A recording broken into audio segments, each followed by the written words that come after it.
I had to watch a full I had to watch a podcast. I had to watch a debate. I had to really sit and see where this debate was going. If you guys don't know, this is Soul Not For Sale, the podcast. This is episode 494. It's Joe Rogan and Mark Adreessen. Adreessen. There you go, Adreessen. The guy's a billionaire, tech billionaire, knows a lot about AI. And in this clip that I'm about to show you, it's a little bit of a longer one, but they have a debate about AI. Joe is on the side of what if it becomes sentient and ends up killing everyone. And Mark is on the side of that's never going to happen. It can't happen. And it's silly to even think so. And they kind of have it out with, his wide range of knowledge and then Joe's wide range of open-mindedness. They kind of go at it. It's very interesting.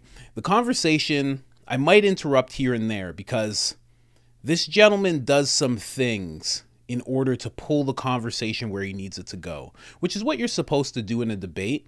It's just sad to see that Joe didn't pick up on it or, didn't care to have that type of friction in his podcast and just kind of let him go on with his points. But I'm going to make the points that I felt like Joe should have made. But before I do that, I have to bring you to the store.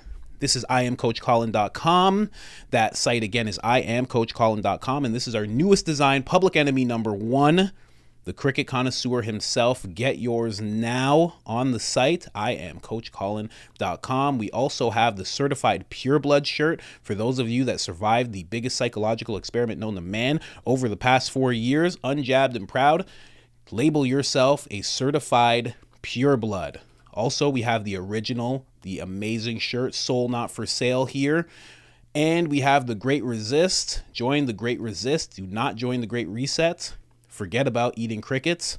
Only eat meat or vegetables. But crickets, out of the question. Caterpillars, no way. You know what they're going to do. And they won't let you drive a gas car. It's absolutely ridiculous. All of that's available on IamCoachColin.com. And if you want 10% off, this is what you do. In the discount code area, you put in I am Coach Colin. All one word, all capital letters, one L in the name Colin, and that gets you 10% off. Whether you're buying 4 things, 1 things, even if you're just buying a mug, not a problem. Gets you 10% off. And if you've already done that on our website, thank you so much. You have no idea how much we appreciate it. Thank you, thank you, thank you. Now let's get into this clip. Let's go. His argument is once you have a quote unquote runaway AI that's just like overwhelmingly smarter than we are, then it can basically do, you can do whatever it wants. And it basically has a relationship to us like we have to ants, and like you step on an ant and you don't really care. Right. Right. And you could build as many ant killing machines as you want. Is there no fear of that if you extrapolate AI technology into the future? I don't think so. I don't think so. And I have a bunch of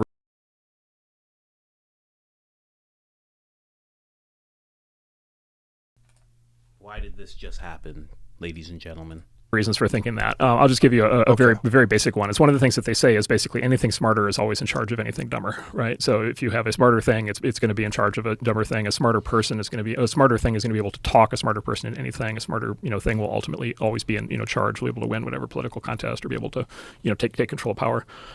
To which my response is, does our society seem like one that's being run by the smart people? Right. Like, if you take all the smartest people in the world, are they in charge? Right. And who are they working for? And would you say that the people they're working for are smarter or dumber than they are? Right. And so I think that the whole basis for this smart always wins versus dumb is just not right. Number two, there's this anthropomorphizing thing that happens where and you see him doing it in that essay. He basically starts to impute motives, right? So it's basically that the AI is going to be some level of self-aware, basically it's a Terminator scenario. It's going to wake up and it's going to decide it's an us or them scenario. But it's not what it is. It's not how it works, right? What it does is it basically sits there and you ask it a question and it answers you and it hopes that you're happy with the answer. That we're not dealing with for now, though. For now, but that's how it's built. Right. And again, this is here's another reason I don't believe it is because the great surprise of ChatGPT is a technology called large language models, which is based on a research breakthrough in 2017 at Google, which is called the Transformer. It took the technical field completely by surprise that this works, right?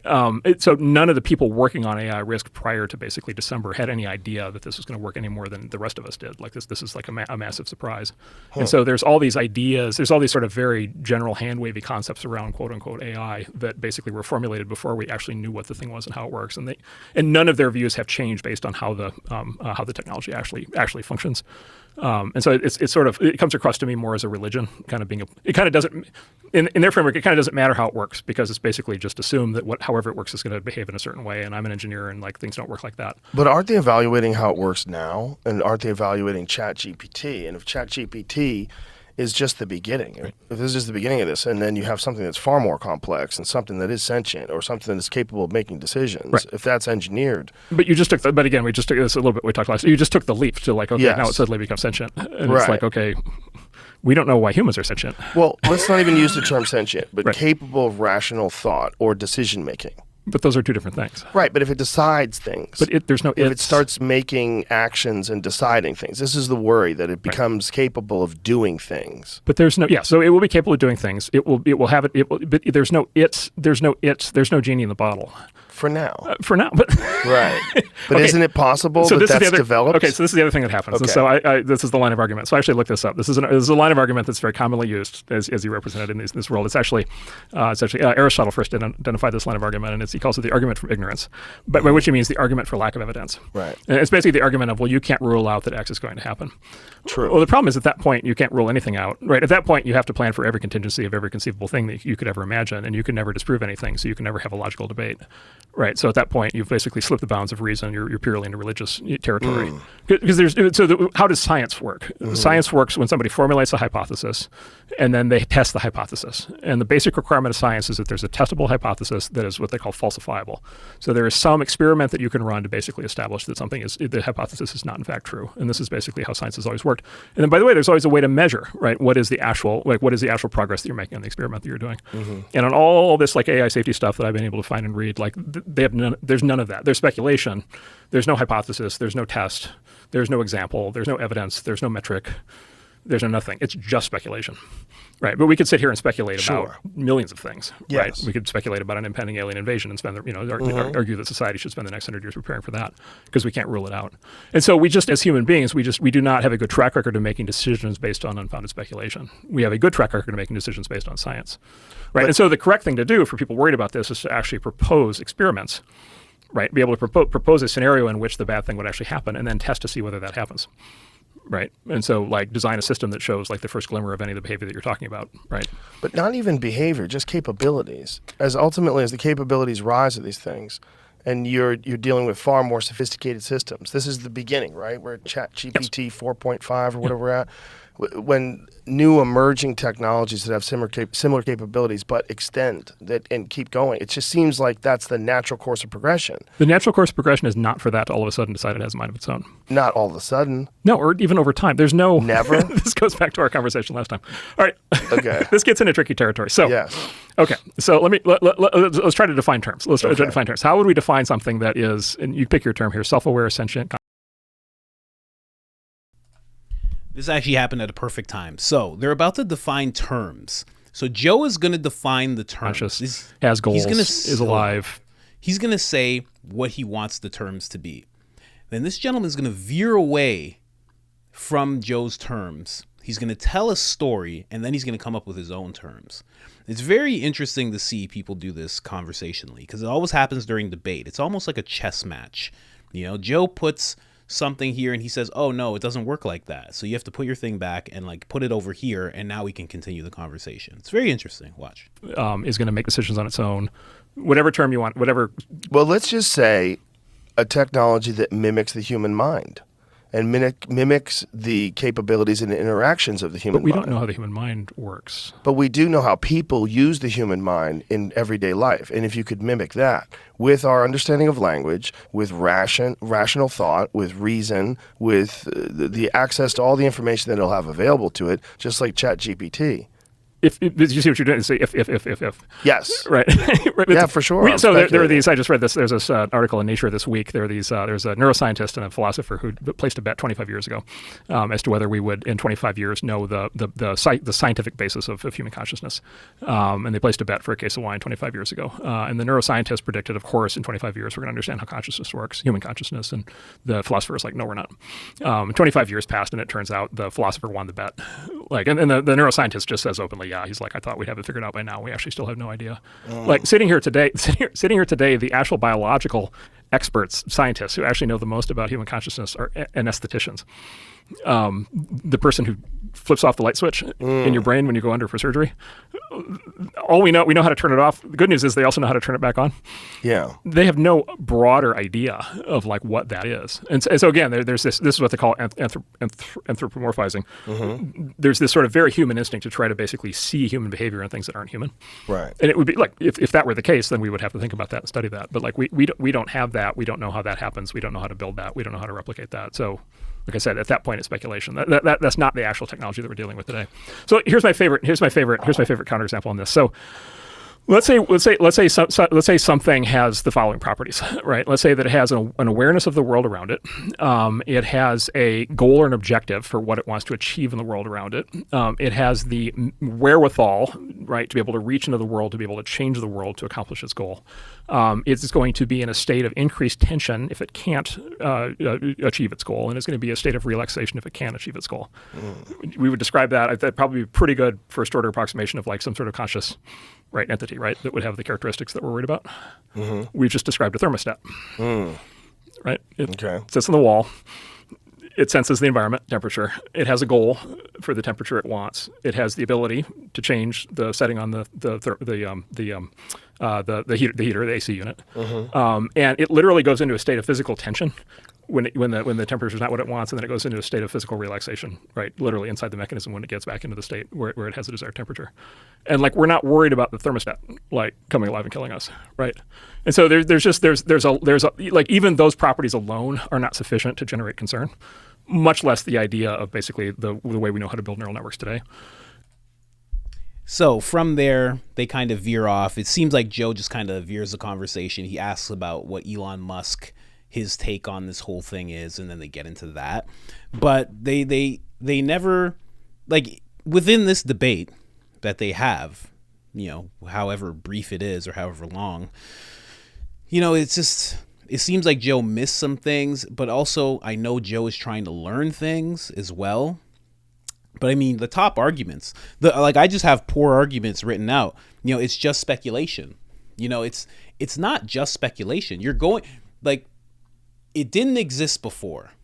And if someone said, what if we create something that you can write into it and it answers all the questions and it has all the data that we have up until 2021, because that's how ChatGPT works, except the newer models, they have more knowledge. Well, what if we had something like that and it gave us any answer we were looking for, and we could give it personas and it can answer as Abraham Lincoln or RFK Jr. or Joe Biden or Donald Trump? What if we had that? Somebody just 10, 15 years ago could be like, that's just speculation. That's just ifs. That's not how it works. We use Google. We use Bing. It's very easy to just say it's just speculation, but it's not, because they're working towards that. They're working towards this being something maybe not sentient, but something much more intelligent than it is right now. Like, without question, that's what they're doing. I mean, they gave us ChatGPT 3, and then within 8 months, they gave us ChatGPT 4, and they're already working on ChatGPT 4.5, and they're probably already taking the steps towards 5 and 5.5. For sure. So it's not really just speculation.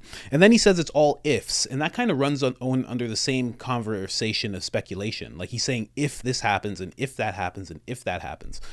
Well, what do you think the people who are working on this stuff are saying?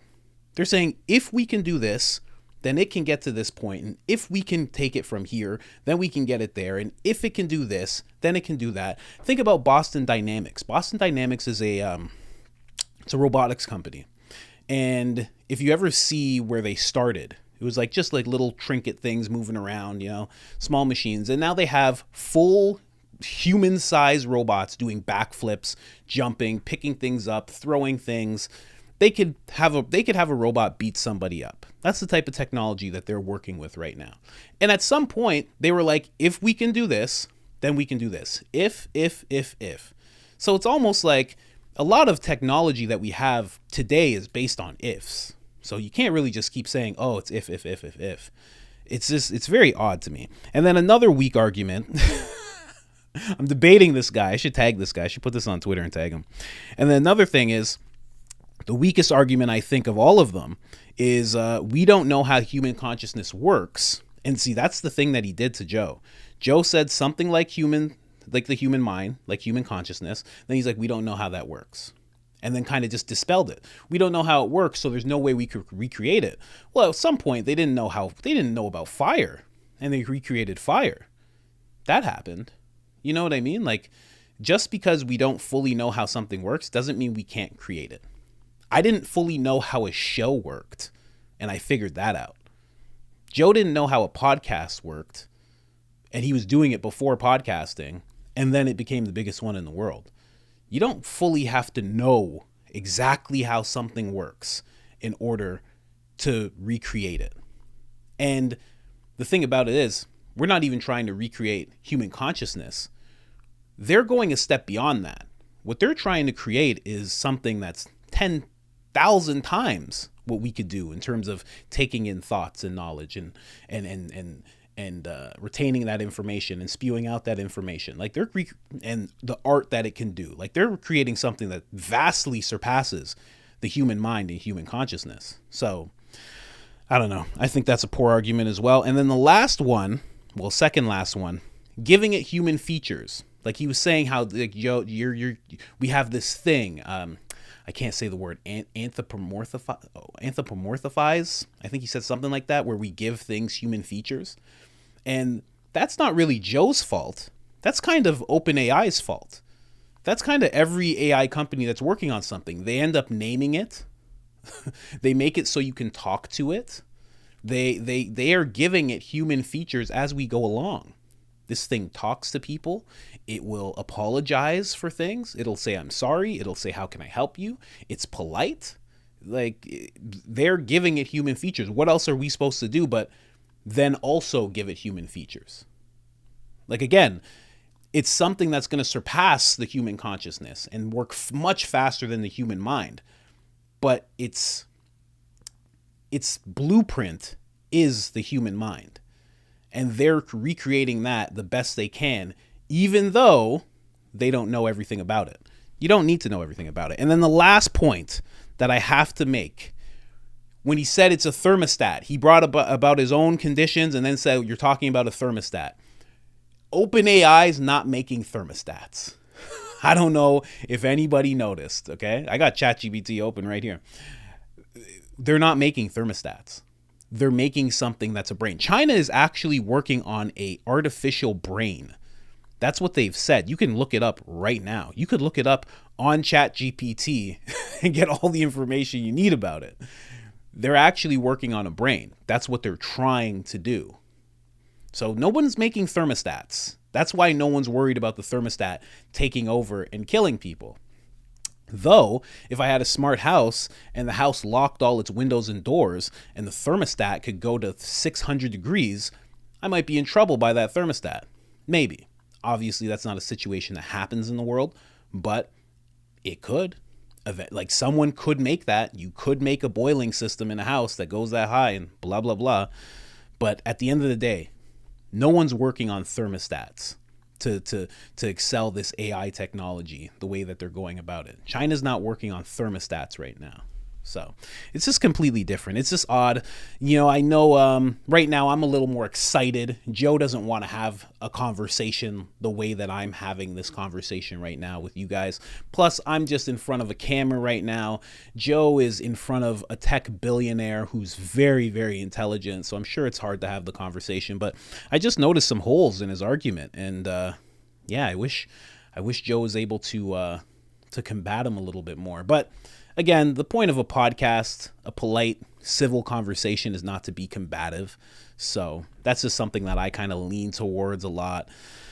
But when it comes to AI, especially when it comes to AI, because someone like this, he has the mindset of he can't sit there and be like, especially with the conversation he has with people and how high up they are and the people in Washington that he speaks to, because he has like a lot of influence, and he can't really sit there and be like, yeah, it could kill us all. Like, he can't do that. That would make headlines. You know, tech billionaire who knows a lot about AI says it could kill us. Like, he can't do that. But Sam Altman, the CEO of OpenAI, actually said he's a little bit of afraid of what he's created. That says a whole lot to me. You know, that's not a thermostat. No one says I'm a little afraid of a thermostat. Nobody. You know, but you know what people do say they're afraid of? Other people. Sometimes there are people in the world who intimidate you. And it seems like he's putting a human feature on his own creation, ChatGPT, because he's a little afraid of what he's created. I don't know, man. It just seems iffy. Seems like it could go either way. It seems like if we stopped it right now, it would be a great tool. Even if we made a couple versions more, a great tool. But the thing that I'm thinking about is, I brought up Boston Dynamics. When does Boston Dynamics and the people at OpenAI decide that they got to have a party? And the next thing you know, they're lacing these robots that can do backflips and weigh 1,000 pounds. They can do backflips, weigh 1,000 pounds, and they'll have all the information that they need at their fingertips, or in their brain, not even at their fingertips. I don't know. Things get iffy at that point. You know, I know we're years away from that, but it, you know, like the argument's always that we're years away, but we're always trying to march closer and closer to that point. So the argument of it's so far in the future is not a good argument. You know, it's like saying, man, we're running straight and yeah, there's a cliff, but the cliff is like 10 miles away. It's like 20 miles away. It's like, yeah, but we're still running towards it. And it's like, yeah, but you know, it's fine. It's fine. By the time we get there, we'll know how to fly. It'll be fine.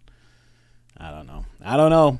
I just wanted to bring that up. Let me know what you think in the comments. Like the video if you have not liked the video. Subscribe if you have not subscribed already. We are making 1 to 3 videos a day. Who else is doing that? I don't know of many. This was episode 494. And other than that, I'm out.